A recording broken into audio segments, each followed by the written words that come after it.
rồi tiền đâu ra? Tất cả ba lo hết. Cái ăn, cái uống rồi sinh hoạt gia đình ba lo hết. Xin mời.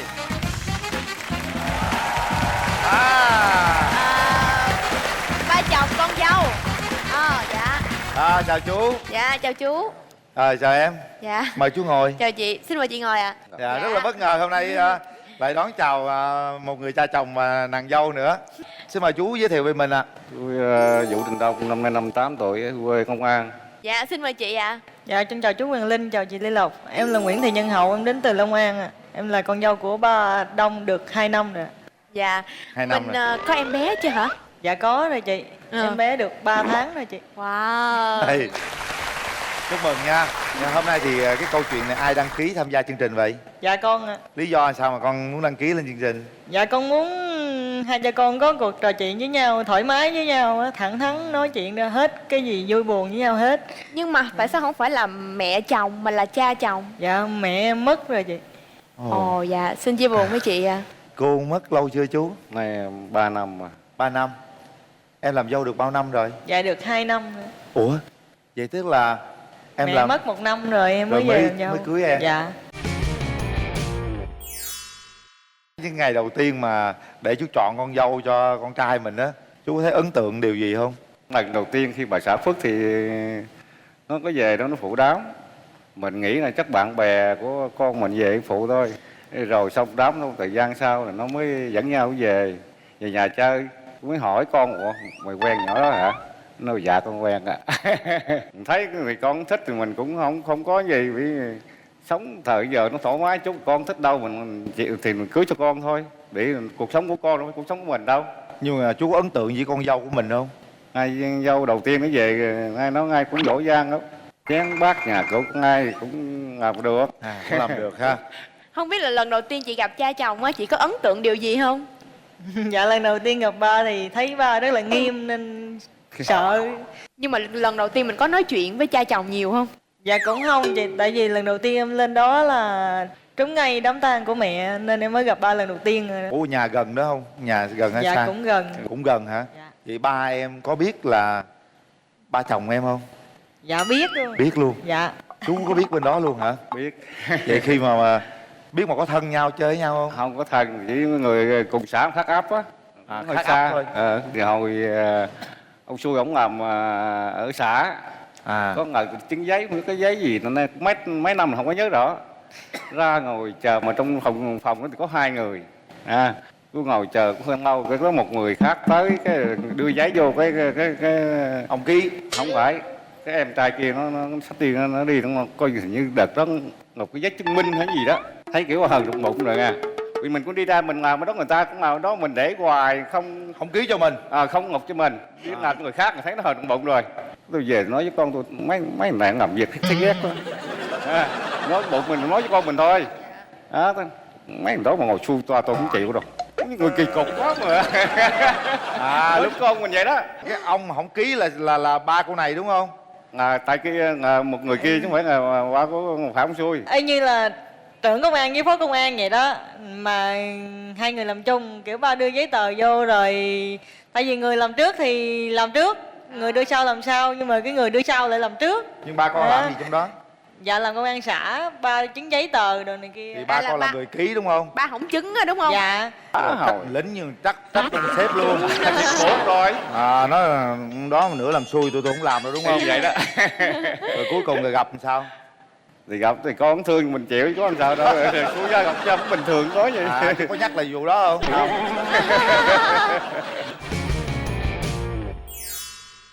Không biết là hai cha con mình ở nhà có hay tâm sự với nhau nhiều không chị? Dạ không chị, tại vì ba ở nhà cũng ít khi nào bắt chuyện với ba lắm. Được khi nào ba hỏi gì thì nói đó, còn không biết thì hỏi ba thì thôi, chứ không ít có bắt chuyện với nhau lắm. Mới đầu về thì thấy ba cũng nghiêm lắm nên mới đầu về sợ ba lắm, sợ dữ lắm, là tại vì mới đầu ba khó, mấy chị đồ này kia nói ba cũng khó dữ lắm nên về ba hỏi đâu thì nói đó, không hỏi thì thôi. Rồi có nấu cơm nấu nước gì? Dạ cho nấu ba cơm không? nấu cho ba ăn. Nấu ăn được không chú? Cũng được. Có cái là nó niêm thì không có vừa mình miệng, cái miệng mình ăn đâu, để dâu mà Phải con trong nhà thì nó lâu dài thì dần rồi nó cũng quen. Thôi đầu tiên ngay về ngay không vừa ăn, không vừa cái nào mình không vừa mình chỉ con nó thêm chút chút vậy đó, cái ít thì thêm mình vừa ăn chứ có gì. Vậy thấy những cái điểm gì mà hợp giữa hai cha con? Hai cha con thì không có cái nào mà không hợp hết.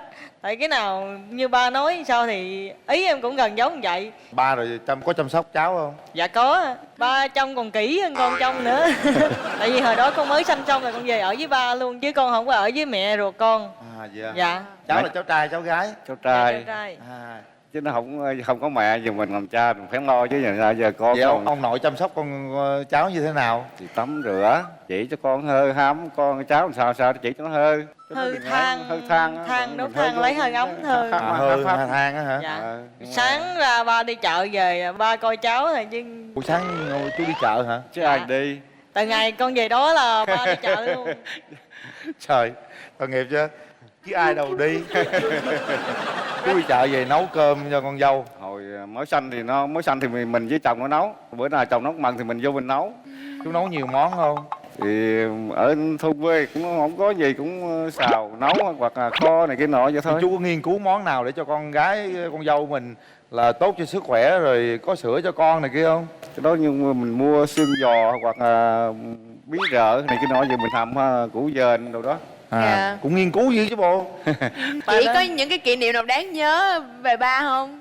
Dạ có. Cái hồi mới về làm dâu á, được 2 tháng mấy là con bị tai nạn gãy cái giò, gãy cái xương đùi. Nằm bệnh viện, điện về cho ba thì ba cũng lo dữ lắm mà không có ngờ là ba xuống thăm. Nằm ở 115 á, thấy ba mừng quá trời quá đất luôn. Dạ thương ba dữ lắm, tại vì nhà anh em rồi kia cũng có đã từng nằm bệnh viện rồi á, nhưng mà ba không có đi thăm, mà ba lại xuống ba thăm con. Lúc đó chú nghĩ điều gì chú? Nghĩ mình làm cha giờ mẹ không còn mình nghe tin con về nhà không có người ở nhà nữa. Rồi bữa chủ nhật cứ biểu con gái thứ năm chở xuống thăm em. Thì trong những lúc mà em nằm bệnh viện là ba nấu nướng này kia lo cho em đúng không? Nó nằm bệnh viện Dạ. thì nó ở nhà nó nằm đó thì chồng nó ngon, có khi về nhà thì nó ở bên anh Xu tao đâu Từng tháng nhiêu Từng ngày ngày. á, rồi kêu Từng chồng nó ngày. trở về mà đi xem ra nó đặc biệt bị cái đùi nó vậy này, đâu có đi xem ra được. bà nói đi xem đã không được thì thôi bà kêu xe 7 chỗ cho về. Rồi ba mới đi mướn xe 7 chỗ rồi xuống tới cửa rồi em mới biết cái xe xuống rồi mới chuẩn bị đồ đạc về thôi. Về trên này cũng không có đi lại gì được hết, cứ ngồi trên giường thôi chứ không có đi lại gì được hết. Có bao giờ mà con thấy ba khóc như thế này chưa? Dạ chưa, thấy ba buồn thì có nhưng mà chưa thấy ba khóc. Ba buồn, chắc là ba nhớ mẹ đúng không? Dạ cũng có, mà buồn vợ chồng con cũng có. Có đợt đó giận chồng em á, rồi cái khóc rồi cái bị tụt canxi á, tay cứng hết, tay chân hết luôn. Cũng ba ẵm lên xe, ba ẵm lên xe rồi chở bệnh viện. Lúc chồng em đâu mà ba em mà phải ẵm? Vợ chồng em cũng ở đó luôn. Nó ẩm nó yếu lắm. Chồng em ẵm yếu hơn ba em. Nó không nổi. Vợ nó vậy chạy ra ba vợ con nó xỉu rồi. Mình đang bữa đó những cái đám tiệc gì đó rồi chạy vô dâu trong buồng á, mới chạy vô ẩm nhỏ này ra biểu chồng mày ra lên xe đi, ra chở vợ mày đi thì chị Năm đi theo. Cái cục canxi anh cũng nhẹ chứ không nặng. Ông già nhà con mà ông ẩm để ông già ẩm. Có bao giờ mà hai cha con á, cha chồng với nàng dâu ngồi nói chuyện thẳng thắn với nhau không? Dạ chưa, ba buồn cái gì ba nói qua chồng rồi chồng nói lại, còn không thì thôi ba cũng không nói không rằng gì hết. Có bao giờ em nói là ba sao ba không nói thẳng với con mà nói với chồng con không? Dạ chưa dám. Không dám luôn hả? Hôm bữa con bầu á là cứ ăn vặt, ai nói với ba hay là sao em cũng không biết. Rồi ba về ba nói lại với chồng á là vợ mày ăn vặt lắm hay sao. Rồi chồng con có nói lại với con y vậy. Cái kêu con thì mốt vợ ăn uống cái gì thì ăn ở ngoài đi, đừng có mua về vậy. Người ta lời ra tiếng vào á. Nhưng mà con muốn ăn uống gì này kia là muốn ăn chung với ba này kia nè. Tại nhà có mấy cha con thì mấy cha con ăn chung với nhau nó cũng vui. Mà không mua về vậy thì người này kia nói. Vợ chồng con thì không có làm gì ra tiền hết á. Từ hồi con về làm dâu đó con không đi làm ngày nào hết. Rồi tiền đâu ra? Tất cả ba lo hết luôn. Cái ăn cái uống đồ sinh hoạt gia đình ba lo hết. Trời ơi, tội nghiệp con chú vậy. Chú làm gì ra tiền chú? Mình nhà nông rồi mình chăn nuôi thêm. Chú chăn nuôi. Rồi chú làm gì nữa? Bằng ruộng. Bằng ruộng. Rồi chồng em làm gì? Chồng thì ở nhà cũng chăn nuôi với ba. Rồi ai mướn gì thì làm nấy. Còn không mướn thì cũng ở nhà thôi. Trời ơi, giờ ông già lo hết luôn. Dạ. Lo từ vợ chồng tới con cái nữa. Giờ thêm cháu tới cháu luôn. Nhưng mà mình có cái định hướng gì cho tương lai là mình sẽ làm một cái việc gì đó Dạ không chị? có. Tại vì hồi đó con gãy cái giò là em tính là lấy dây nóc ra rồi mình sẽ đi làm. Nhưng mà chưa lấy dây nóc ra là bầu thằng nhỏ rồi. Mà bầu thằng nhỏ cũng không dám nói với ba, hai chồng không đứa nào dám nói hết. Tại vì em tính là đi làm rồi mới có con. Chứ mà chưa có tính là có con sớm vậy. Cái bầu thằng nhỏ được 2 tháng rồi. Rồi cái mới nói với ba là bầu vậy mà con cũng không dám nói nữa, mà kêu chồng nói chứ con cũng không dám nói với bà nữa. Gì cũng sợ ba hết trơn vậy. Tại vì hai vợ chồng ở nhà không có đứa nào đi làm hết á. Mà ba đã nuôi cái giò rồi chưa đi làm được ngày nào, đến giờ lại thêm cái bầu nữa. Có bao giờ em tự làm cái điều gì đó mà mua món quà hay là chăm sóc ba một cái điều gì đó mà ba xúc động không? Dạ chắc có, mới đây vô tình con coi cái giấy chứng minh của ba là con biết được cái ngày sinh nhật của ba, nên mới muốn hai chồng làm cái gì đó cho ba. Mà làm cái sinh nhật cho ba, mua bánh kem về cất trong tủ lạnh đàng hoàng. Ba hỏi sinh nhật ai, hai đứa cũng im re, cũng không nói với ba là sinh nhật của ba luôn, cũng không nói gì hết. Mấy anh trong nhà hỏi cũng không có nói. Về bịch đồ kín lắm, không có để ba thấy chữ gì hết trơn á. Rồi cái đe tới chiều tới nấu nướng xong hết rồi dọn lên cái đèn bánh kem là kêu ba lên. Ba thấy ba cũng bất ngờ lắm, tại vì ba cũng không có biết là sinh nhật của ai. Lúc đó chú thấy sao chú? Vui lắm. Sống từ nào giờ thì sống vui với bà xã bà Phước cũng chưa có làm cái gì hết á. Mà đúng là mình cũng mừng. Thấy con ngon cho mình được vậy cũng mừng trong Lúc lòng. đó xúc động không chú? Không có xúc động nhưng mà mừng thôi. Dạ. Lần đầu tiên á hả? Đúng là lần đầu tiên. Rồi năm sau có tổ chức nữa không? Dạ nếu có kinh tế thì sẽ làm. Thế làm. Cô là mất mấy năm rồi chú hả? Mấy năm. Vậy chứ con dâu với lại con trai có mong muốn ba có một người nào đó tri kỷ nào để chia sẻ những buồn vui trong cuộc sống không? Dạ cũng kêu ba hoài. Mấy anh em cứ theo ghẹo ba là ba kiếm thêm bà nữa hay là về cho có vui hữu hỉ, rồi ba là thôi bay ơi. Ba cứ trả lời vậy thôi chứ. Sao chú con nó muốn vậy sao chú tính thì sao? Không, thôi mình không bước nữa để về sống giờ sống vậy với con với cháu đi. Nhưng mà con cái có cuộc sống riêng nó. Chú cứ lủi thủi hoài, chú tâm sự những lúc buồn mà chia sẻ tâm sự với ai? Thì buồn, có khi nếu buồn có gì mình buồn quá mình tâm sự với con, nói chuyện với con rồi. Chứ giờ bước nữa mình chia già ngưỡng tuổi rồi. Sợ lắm rồi. Hay đăng ký đi con tìm cho chú bạn muốn hẹn hò chứ. Chú có xem trình đó không? Có xem hả? Cũng có xem. Ba thích mấy chương trình đó lắm. Thích trình nào? Bạn muốn hẹn hò nè, mẹ em là mẹ chồng nàng dâu nè. Có Rồi, coi là có thích nè.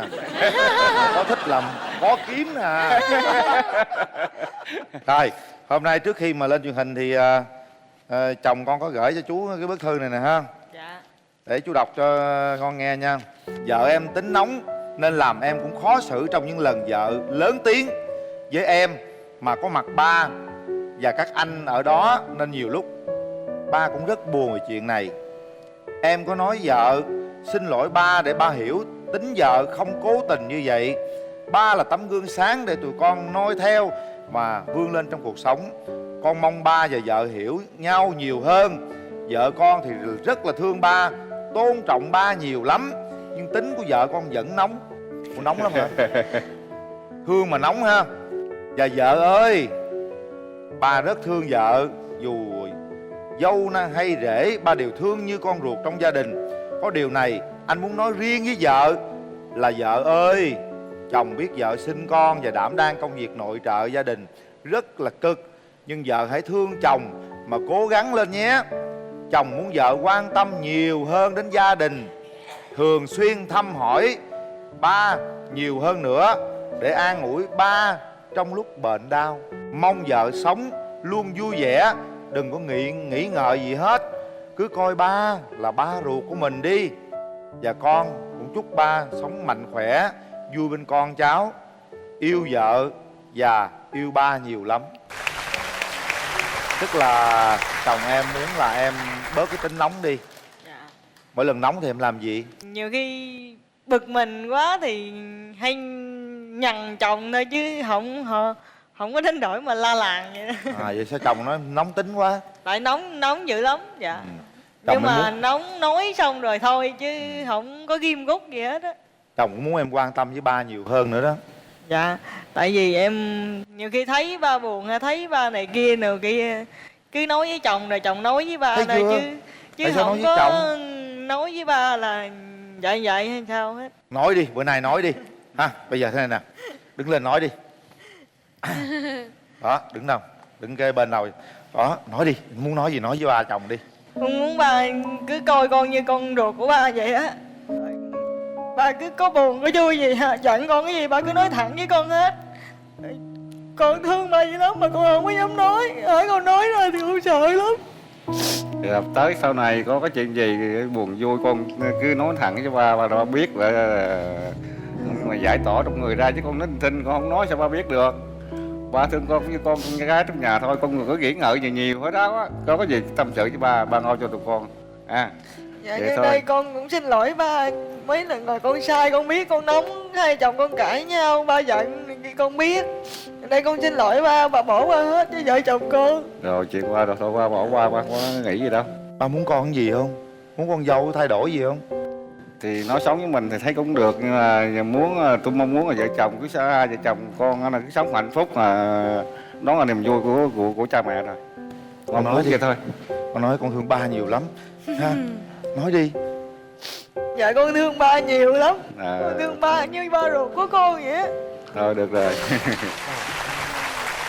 Đứt ruột luôn rồi đó. Thấy chưa? Nếu ngày nào con cũng nói với ba điều đó thì có lẽ không có chuyện gì mà nó để trong lòng hết con hả? Dạ Bữa nay con nói rồi thấy nói. không dám, thấy chưa? Đâu có gì đâu. Con nói ba cười đó. Ba còn hạnh phúc hơn nữa. Hy vọng là cái sự kết nối ngày hôm nay đó cha con sẽ hiểu nhau nhiều hơn nha. Rồi xin gửi một kỷ niệm tặng cho gia đình. Chúc cho chú mạnh khỏe, chúc cho gia đình con hạnh phúc ha. Và hy vọng rằng giữa con với cha chồng sẽ càng ngày gần nhiều hơn nữa, yêu thương nhiều hơn nữa, như là ba ruột của mình như nãy con nói ha. Dạ. Chương trình cũng có phần quà dành tặng cho chú. Đây là Natto Enzyme giúp ngăn ngừa tai biến đột quỵ, nguyên liệu từ Nhật Bản. Và Cao Linh Chi Nhân Sâm của công ty cổ phần dược phẩm OBC. Thuốc có tác dụng bổ dưỡng khí huyết, giảm cholesterol, giảm mỡ trong máu và trị suy nhược thần kinh. Và phần quà đặc biệt là một chiếc Smart TV 40 inch trị giá 6.990.000 đồng của thương hiệu Akino, tinh hoa công nghệ thăng hoa cảm xúc, xin dành tặng gia đình mình ạ. Dạ cảm ơn chú và chị đã đến với chương trình. Dạ. Rồi. Xin mời đi đường này ạ.